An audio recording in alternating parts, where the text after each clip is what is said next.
3 more analytics tabs that complete the picture. Assignee Capacity compares planned work versus available hours per person. Set a date range, click Apply, and see who's overloaded, who's underutilized, and the team's average utilization percentage. Switch to Charts for visual capacity bars. Deadlines and Risk identifies overdue and at-risk issues. Each issue gets a color-coded risk level: red for overdue, orange for high risk, yellow for medium, green for low. The chart's view shows risk distribution across the team. Status aging monitors how long issues sit in each status. See average age, stuck issues, and done count at a glance.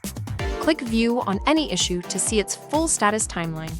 Every status change, who was assigned, and how many days it spent in each phase. That's the complete analytics suite. Next, capacity reports and saved plans.